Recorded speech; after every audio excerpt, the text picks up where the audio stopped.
እናቴ ሙሪዳ ትባላለች እኔ ከእስልምና ነው ባክግራውንዴ ሁሉም ቤተሰቦቼ ሙስሊሞች ናቸው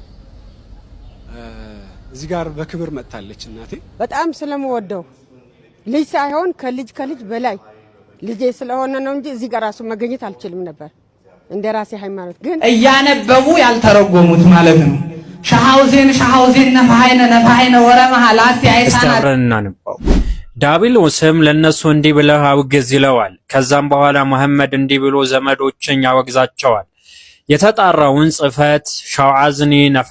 ነፍዓይነ ወራህማ ላቲን አሰላሙ አለይኩም ወራህመቱላሂ ወበረካቱሁ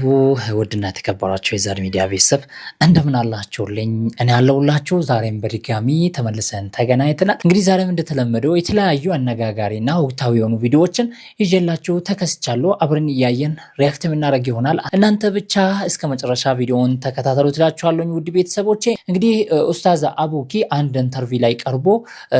ሲያነባ አይተናል ምንድነው እንደዛ እንዲያለክስ እንዲያነባ ያደረገው ነገር ምንድነው የሚለውን ከቪዲዮ የምንረዳ ይሆናል በሌላ በኩልም ሸዋዘን እንደ አዲስ ተከስቷል ያን ሸዋዘን ያሉትን ከየት ነው ያመጡት ቪዲዮን የምንከታተል ይሆናል ውድ ቤተሰቦቼ እንደተለመደው ላይክ አድርጉ እንደዛው ለቤቱ አዲስ ከሆናችሁ ሰብስክራይብ አድርጉ ይህ የቤቱ ህግና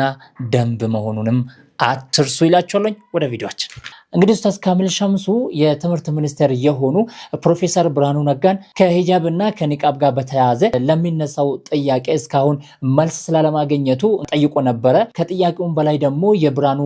ነጋ መልስ ነው ብዙዎችን ያነጋገረው ማለት ነው ከኒቃብ ጋር በተያያዘ ማለት ነው የአለባበስ ጉዳይ አጀንዳ ሆኖ ሙስሊም ሴት ተማሪዎችን በፈተና በመጣ ቁጥር ለምሳሌ ትግራይ ክልል 12ኛ ክፍል ፎርም ለመሙላት በሄድበት ሰዓት ነው ሲማሩ 12 ዓመት ሙሉ ሲማሩ መጥቶ ፎርም ለመሙላት ሲሄዱ ፎርማት ሞሉ ሂጃባችሁን ለብሳችሁ ነው የተባለው ይሄ ነገር እስከ መቼ ነው የሚቀጥለው ሙስሊም ሴት እኮ ሂጃብ ስትለብስ ንቃብ ስትለብስ የምትሸፍነው ጸጉሯን እንጂ የውስጥ አእምሮዋን አይደለም የምትሸፍነው ሴኩላሪዝም ነው ይባላል ደንብ የነበረ ደንብ ነው ይባላል ከዚህ በፊትም ከክብር ሚኒስትሩ ጋር የተለያዩ ቦታዎች ላይ ውይይት አድርገናል ኢንዲቪጁዋል ሴኩላራይዝ ማድረግ አይቻልም አስተማሪዎች ሃይማኖት አላቸው ተማሪዎችም ሃይማኖት አላቸው ስርዓቱ ነው ሴኩላር የሙስሊም እምነት የኦርቶዶክስ ወይም ደግሞ የክርስቲና እምነት በስርዓቱ ትምህርት ውስጥ አይካተትም ማለትና ተማሪዎችን ሃይማኖታችሁን ተው ማለት እነዚህ ሁለት በጣም ለየቀል ናቸው እኛ ጥያቄ አይሰለቸንም ጭቆናው እስካልቆመ ድረስ እንቀጥላለን ጥያቄውን መጠየቅ እናንተ ደግሞ ጥያቄው ራሱ አይሰለቻችሁም ወይ ግን እኛ መጠየቃችንም አናቆምም እናንተስ ግን መመለሱ አይሰለቻችሁም ወይ ብሏል እስቲ ብርሃኑ ነጋስ ምን ብሎ ነው የመለሰለት ሻብ ተለብሶ ፊት ሳይታይ ትምህርት ቤት ገብቶ ህፃናቶች ባሉበት መማር ኦር 12ኛ ክፍል ፈተና መፈተን ማን እንደሚፈተን በማይታወቅበት ሁኔታ ይቻላል ወይ እንደው ቁጭ ብለን በስነ ስርዓት ባለፈው ተወያይተንበታል የሚያስፈልግ ከሆነ ነው እንደገና መጥተን ግን የግጭት ምክንያት ቅንጣት ታክል ግን ኡስታዝ እንዲያምኑ የምፈልገው እኔ በሃይማኖት አይደለም በዘር አይደለም በምንም ምክንያት ማንኛውም ኢትዮጵያዊ የመማር እድሉ ሊሰናከልበት አይገባም ይሄ ነው ፕሪንሲፕሉ ምን ተጠቀማለሁ ያንን በመከል ስለዚህ ትንሽ ረጋ ብለን እንየውና በአገር ደረጃ ማሰብ እንጀምር እንደ አገር ማሰብ ስንጀምር ዜን አይ ቲንክ ኢሹን በተወሰነ ደረጃ አድሬስ ማድረግ እንችላለን አሁን ግን ያለውን ሩል ደግሞ ክላሪቲ ነው ብሎ ስለጠየቁ ክላሪቲ ሂጃብ የሚባል በምንም ምክንያት የትም ቦታ መከልከል የለበት ኒቃብ ላይ ግን ያለው ፖሊሲ ኦፊሻል ፖሊሲ ፊት ተሸፍኖ ከህፃናቶች ባሉበት ቦታ ላይ ሆን ማን ምን እንደሆነ አይታወቅም ነው እኛ አደጋ ይጥላሉ ብሎ ሳይሆን ያንን ተጠቅሞ አደጋ ሊጥሉ የሚችሉ ሰዎች ሊኖሩ ስለሚችሉ ያንን ማድረግ አንችልም ይሄ ማለት ኒቃብን ላለመፍቀድ የሚያመጡት ምክንያታዊ ነገር ነው ብርሃኑ ነጋ ሲጀምር ለህዝብ ሙስሊሙ ያለው ጥላቻ የታወቀ ነው ከዚህ በፊትም እናውቃለን ከዚህ በፊትም ለሙስሊሞቹ ያለውን ጥላቻ ተናግሯል እሱ ጥላቻ ብሎ ባይናገርም እኛ ግን ጥላቻ ብለን እንወስዳለን ካነጋገሩ ማለት ነው የታወቀ የትኛው ህፃን ነው አንዲት ሴት ኒቃብ ለብሳ ትምህርት ቤት ስለገባች ፍራቻ የሚሰማው ባይዘው በየትምህርት ቤቱ ለሴቶች ሴት ፈታሽ አድርጎ በየትምህርት ቤቱ በር ላይ አቁሞ ሲገቡ አይቶ ወንድም ቢሆን ማለት ነው ወንድም ቢሆን ደሩራ ስለሆነ እንዲ ከፍታ ራሷን አሳይታ ከመታወቂያው ጋር አሳይታ መግባት ትችላለች ይሄንን ከዚህ በፊት በተደጋጋሚ አንስተን ነበር። እንደዚህ ማድረግ እኮ ይቻላል ብለን ስንቴ አንስተናል። ነገር ግን አይሰሙም። ምክንያቱም ውስጣቸው የሞላው ምንድነው? ጭንቅላታቸው በምንድነው የሞላው? በሙስሊሞች ጥላቻ። እንደ ሀገር እናስብ አለ። በቃ እንደ ሀገር ስታሰብ ኒቃብ አይለበስም ማለት ነው። በነገራችን ላይ ኒቃብን የሚጸየፉት ባለጌዎች ናቸው። እኔ ብሬ ብዙ ጊዜ በሚናገረው ነገር አልገረምም። ምክንያቱም ከብዙ ዓመታት በፊት ነው ሙስሊም ጠል እንደሆነ ለአንድ ሃይማኖት እንደሚያደላ ጽንፈኝነት እንደሚያጠቃው ብዙ ጊዜ አይቻለሁ። ምንም ግን ሙስሊምን ጠልቶ ምንም አያመጣም፣ እኛ እስከሰራን ድረስ ማለት ነው። የአሁኑ ትውልድ እውነት ኒቃብን እንደ ስጋት የሚወስድ ትውልድ አለ ወይ? ነፃ ትውልድ ማለት ነው። ቅድም መግቢያ ላይ እንዳልኳችሁ ኒቃብን የሚጸየፍ ወይንም የሚጠላው ባለጌ ብቻ ነው። ምክንያቱም ኒቃብ ከማህበራዊ ውድቀት፣ ከዝሙት፣ ከተለያዩ የማህበራዊ ቀውሶች ሊታደግ የሚችል በተለይ ሴት እህቶቻችንንም ወንዶችንንም ሊታደግ የሚችለው አንዱ ኒቃብ ነው። ነፃ የሆነ ትውልድ ካለ ኒቃብን አይጸየፍም። ብትጸየፉትም ግን ምንም አታመጡ። ኒቃብ መብቷ ነው። እንዲህ እርቃን ማየት ከፈለክ ለምን ክለብ ምናምን አትሄድም? ማታ በረፍት ሰዓት። አሁን ሙስሊም ትምህርት ቤቶች ይከፈቱ፣ በቃ እንስራ። የሙስሊም ትምህርት ቤቶች ይከፈቱ። እንደው እውነት ኒቃብን የሚጸየፍ ትውልድ አለ ወይ? ኒቃብ ስጋት የሚሆንበት ትውልድ አለ ወይ? ኒቃብን የሚጠላው ባለጌ ብቻ ነው። ምንም ጥያቄ የለው። እስቲ አንድ ሰሞኑ የተለቀቀ ቪዲዮ አለ። ይሄ ሰውዬ ከዚህ በፊት ሙስሊም እንደነበረና አሁን ፕሮቴስታንት ሆኖ እንዳለ እያገለገለም እንዳለ ብዙ ጊዜ ሲናገር ሰምተናል። እና አሁን ደግሞ የሆነ መጽሐፍ ያሳተማል፣ የመጀመሪያ መጽሐፍ ሆኖና እዛ ላይ እናቱ ሙስሊም ሆና እዛ ላይ ትገኛለች። እስቲ ቪዲዮን ላስመለክታችሁና የራሳችን ሐሳብ ደግሞ እንሰጥበታለን። እናቴ ሙሪዳ ትባላለች። እኔ ከእስልምና ነው ባክግራውንዴ። ሁሉም ቤተሰቦቼ ሙስሊሞች ናቸው። እዚህ ጋር በክብር መጥታለች እናቴ ዛሬ ስጠራት እና እሷን ማውራት የምፈልገውን ነገር አውርቻት አላቅም። አሁን ማውራት ነው ፈልግ እናንተ ጌታን የተቀበልኩ ሰሞን ከአንድ ዓመት በኋላ ነው ያወቁት ጌታን ከተቀበልኩ ማለት ነው። እና ያው ከቤት ሊያባረሩኝ ሲሉ ሬሳዬ ላይ እንዳትቆም ብላ በጣም አልቀሳ ነበር አስታውሳለሁና እማ ያኔ አንቺን ትቶ ጌታን መከተል በጣም ከብዶኝ ነበር በጣም። ምክንያቱም እናቴ ለኔ እምነቴ ነበረች፣ ሃይማኖቴ ነበረች። ብቻዋን ያሳደገች ሰው ቤት እየሰራች ነው ያሳደገች እና እሷን ትቶ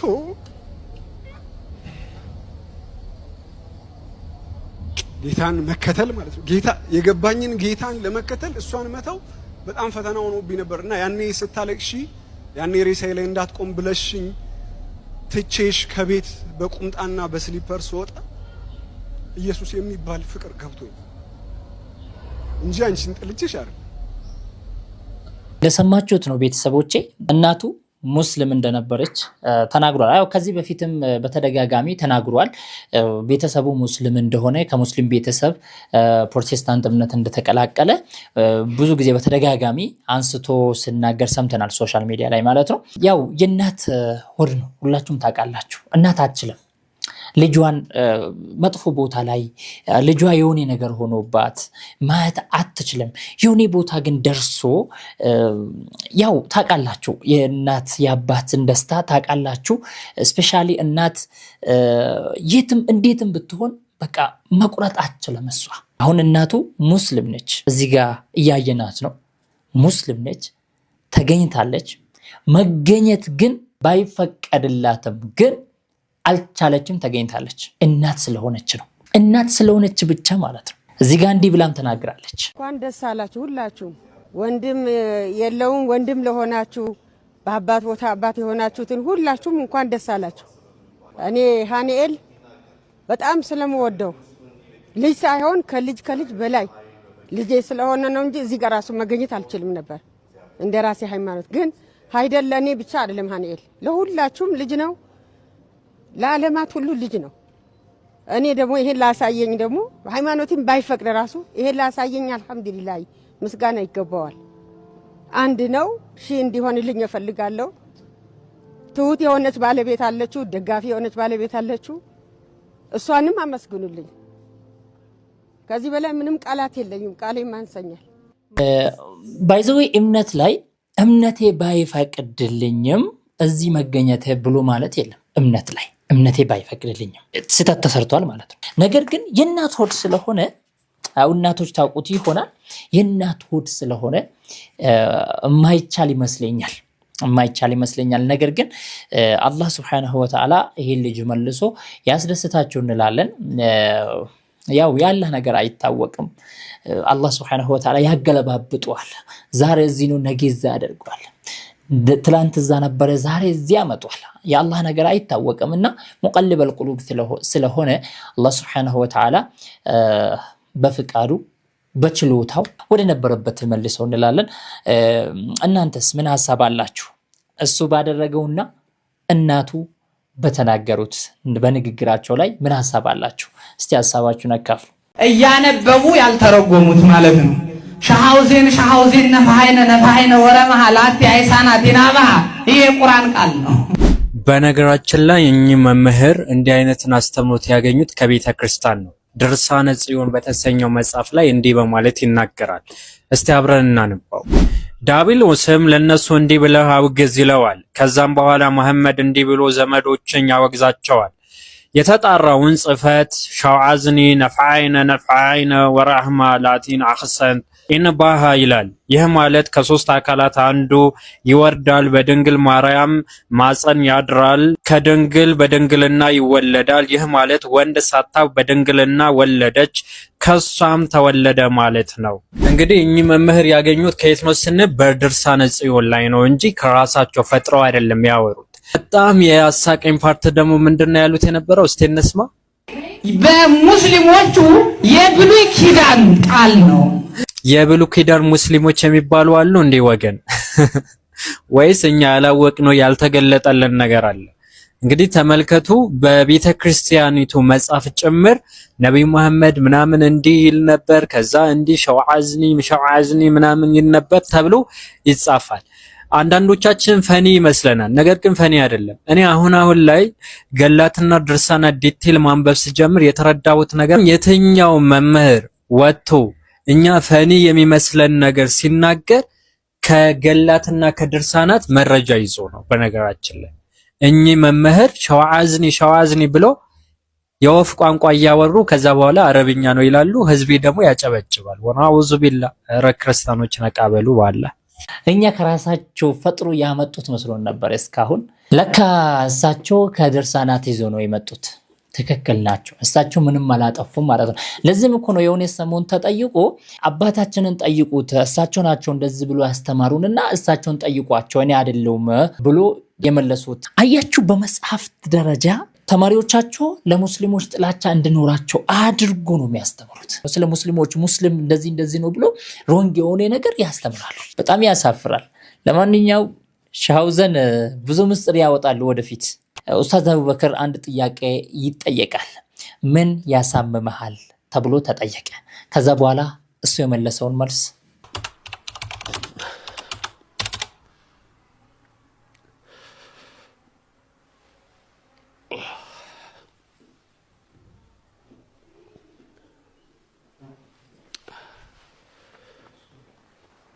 ሐቅ ሲጠፋ እውነት ባለቤቱን ሲያጣ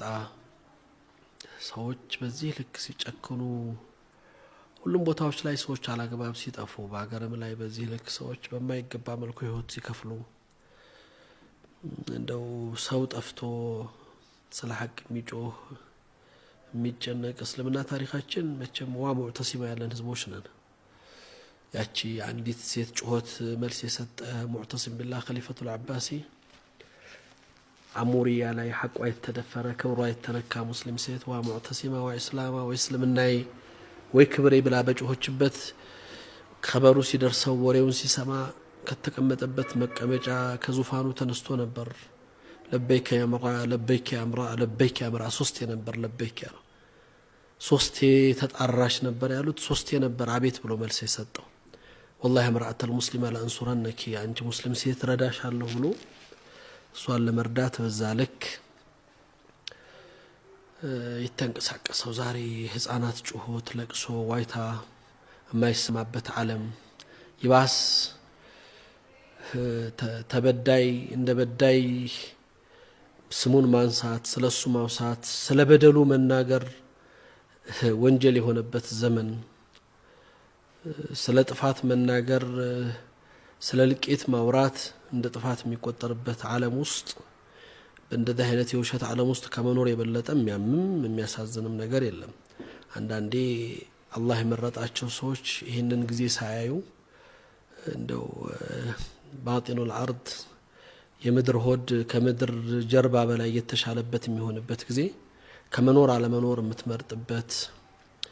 ፈዳሃ አንዳንድ ጊዜ እኔ ገዛን ሳይ በቃ አጋላጭ ሆነ ገዛ ሁሉንም አጋለጠ የተደበቀውን አወጣ የዓለምን ውሸት ገለጠው ሱብሃንአላህ ፊትለፊት አወጣ ኒፋቅ የሚባለውን ነገር ሁሉ አደባባይ ላይ ያሰጣው እንደዚህ አይነት ጊዜ ላይ ተቀምጦ ይሄን ከማየት የበለጠ እንደ ማህበረሰብ በአገር በሚደርሱ ፈተናዎች እኔ ላለው ብዙ ጊዜ ወንድሙን ሲያርድ ወንድሙን ሲገፋ ወንድሙን ሲያሳድድ ሲያፈናቅል እንደው ባካችሁ ቁርአን ላይ ማክፊኩም ረጁል ረሺድ ከማከላችሁ አንድ መልካም ሰው ጠፋተው የሚል አረህ አይበጅም ነውር ነው ከኛ ይጠበቅም የሚል ሰው እንግዲህ አቡ ጀህል ቅድም ያለው አቡ ጀህል በዛ ክፋት በዛ ማንነት ነውርን ግን ይረዳ ነበር حتى لا يقال عمرو بن هشام روع بنات محمد صلى الله عليه وسلم ብሎ የሙሐመድ ሴት ልጆችን አስደነገጠ ተብሎ ታሪክ እንዲጻፍብኝ አልፈልግም ብሎ ሙሐመድን ሰለም እስከ መልቀቅና እሳቸው እንዲያመልጡ እስከ መርዳት የደረሰበት ሂደት በቃ አቡ ጀህል የሚናፈቅበት ዘመን ላይ መድረስ በጣም ከባድ ነው የአቡ ጀህል አይነት ሰዎች ቢኖሩ ቢያንስ መብደዕ መርህ ያላቸው ሴት የሚያቆማቸው ፍጹም ብለው የሚቆሙ ሰዎች መኖርና ያው ይሄ እንደዚህ አይነት ተጨባጮችን ማለፍ ከምን በላይ ነው ስታውቅ ማወቅህ ከባድ ነው ማድረግ አለመቻልህ ሌላ ህመም ነው ያንተ አስተዋጽኦ ያንተ ሚና ማነሱ በጣም እነዚህና አጠቃላይ ነገራቶች እንደውማ እንደ ማህበረሰብ እንደ አንድ እንትን እንዳለው ሰው ያማሉ ይሄ ነው የሚሰማኝ والله ለሁሉም ሰው ላይታወቅ ይችላል ግን ለአንዳንዶች ለጥቂት ሰዎች በጣም ይሰማቸዋል በጣም ስሜታዊ ያረጋቸዋል ለሚያስተውሉት ለሚገመገሙት ዓለም ምን እንደሆነች ለገባቸው ሰዎች እሱ ያነሳቸው ነጥቦች በጣም ያስለቅሳሉ በጣም ያሳዝናሉ በጣም ልብን የሚነኩ ነጥቦች ናቸው እና አላህ Subhanahu Wa Ta'ala የተሻለውን ያምጣልን ብለን ማለፍ ነው ሌላ ምንም የምንለው ነገር የለም አላህ አቡበክርንም ረጅም እድሜ ይስጠው አላህ ያቆየው እንግዲህ ውድ ቤተሰቦች ይሄን ይመስላል እስቲ ኡስታዝ አቡበክር ባነሳቸው ነጥቦች ላይ ምን ሐሳብ አላችሁ ሐሳባችሁን ኮሜንት ላይ አጋሩኝ ላችኋለሁ ውድ ቤተሰቦቼ እንግዲህ አብራችሁ ነበርኩኝ እኔ ወንድማችሁ ከማል ጀማል አህመድ ነበርኩኝ በሌላ ቪዲዮ ተመልሰን የምንገናኝ ይሆናል ሰላም ሁኑልኝ والسلام عليكم ورحمة الله وبركاته